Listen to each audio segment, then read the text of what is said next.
Hey everybody, welcome back to the channel, Central Michigan Stacker. Glad you could make it here tonight. We are Sunday evening here in Michigan. We had some storms roll through this weekend. Knocked over a bunch of trees and whatnot in the yard, but everything seems to be all right. I picked up a couple nice pieces this week, and I wanted to share a little bit of information with you all, maybe something that you don't know. About a couple of U.S. mints. Not the San Francisco, not the New Orleans, not the Denver, but a couple of mints that were around the Civil War period that opened up and briefly struck nothing but gold coins, however they were around. One of my last shorts I did, I was showcasing this 5-ounce bar, I guess you could call it, from the Elemental mint. And some people were interested in the short I did. They said they'd like to see the back.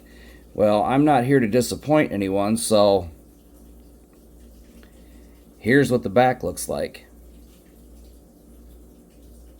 I guess I should have shown the back of it in the short I did, but the problem with doing shorts on YouTube, I haven't figured it out yet as far as a thumbnail is concerned on the short videos. It seems like on shorts they just give you whatever thumbnail they decide to give you, and sometimes like you'll be in the middle of turning a piece around, like say like this, and that'll be, you know, right here, this will be the thumbnail for it, which is ridiculous. I mean, you know, you go through the process of making a nice short for people to see some of the stuff you've picked up, and then for some reason YouTube doesn't want to give you the option of what type of thumbnail you want to use with your short videos.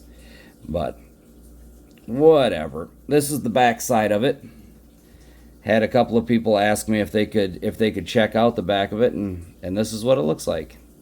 Kind of cool, I guess. I never thought about turning it around for you, but that's it right there. Kind of sweet.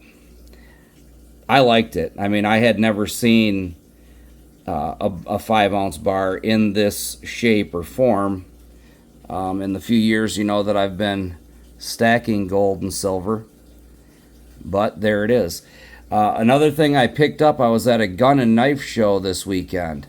And I've got to say, the Flint Gun and Knife Show has dwindled down to almost nothing. When they had it in Birch Run, it used to actually be something to go to. You know, it was hundreds of tables, all kinds of vendors. But anymore, it's really not that. It's really not that much to see. I mean, honestly, my son and I went to it, and when we got in there, the tone in the place, I told him, I said, it sounds like we're at a funeral. I mean, it was just a low monotone, you know. I was like, it sounds like we're at a funeral in here.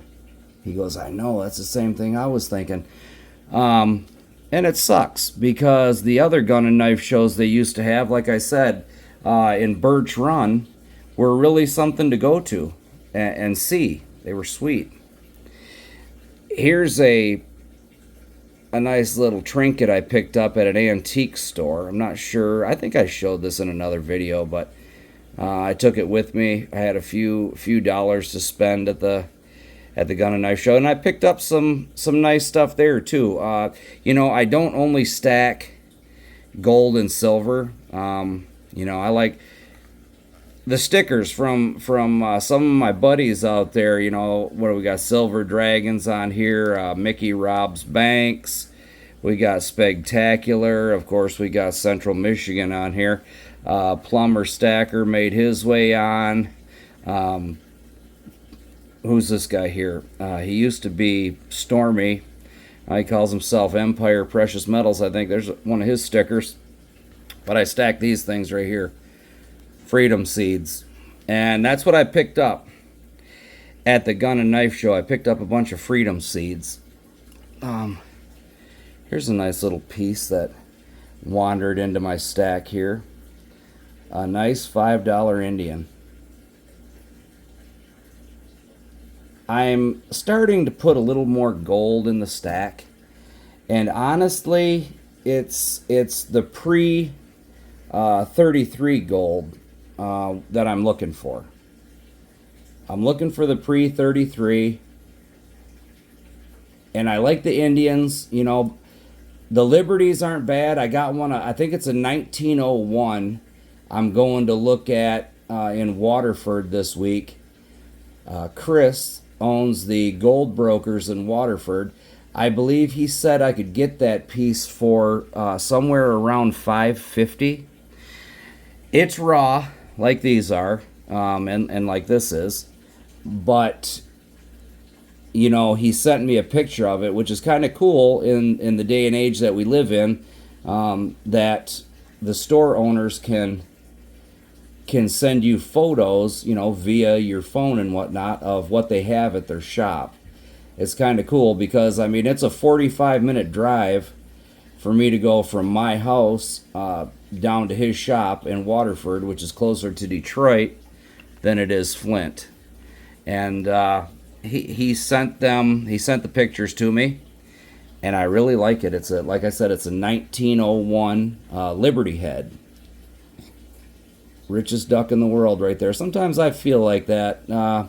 My son came by this weekend, and like I said, we went to a gun and knife show. We had a good time, even though it was scanty, but we got to do a few other things. He's in the construction trade as well, and we went and picked him up some Red Wing boots and got the union discount on that. I picked up a couple of older dated Britannias from Rich, and he has the Gold Depot. That is on Facebook. I've got a 2001 and I believe a 2003 Britannia here. Here's Britannia standing there with a lion, and it's kind of the plastic is kind of scratched up because it's been around a while in somebody's stack, obviously. I mean, like I said, 2001 and 2003, but the coins themselves are in really good shape. I believe I gave him $50 a piece for these. Backdated Britannias, they're kind of hard to find. I don't know if anybody has any interest in backdated Britannias, but if you start to look for them, you'll find that the premium on them is quite high, honestly. And this one's in a little better shape as far as the plastic's concerned, but just a little trinket. You know, I'm going to say probably 15 different years of Britannias, backdated Britannias, and I like these coins. I like the fact that they change them up. You know, they've changed them up a lot. Even the new ones with the new security features that they put on them and stuff are very interesting. It interests me. So it's one of the reasons I put them in the stack. Okay, so anyhow, as I promised, in Charlotte, and I believe it's pronounced Delonga, Charlotte and Delonga, there were 2 branch mints opened in the South for a brief period just before the Civil War. They were created in response to the discovery of gold in the southern states of Georgia, North Carolina, and Alabama. And both mints only struck gold coins. No silver dollars were struck at either mint. The Charlotte Mint was opened in North Carolina in 1838, and the Dahlonega, D-A-H-L-O-N-E-G-A, Dahlonega Mint, operated in Georgia at the heart of the southeastern gold rush, which preceded the famous California gold rush in the early half of the 1800s.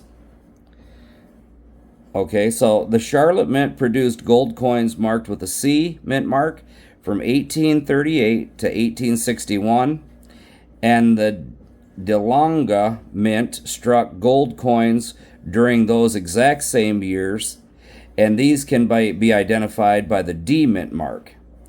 Now, the DeLonga Mint had closed before the Denver Mint even opened in 1862, so both mints are identified by the same D mint mark. But that's just a little information on a couple of mints that a lot of people, really don't know about.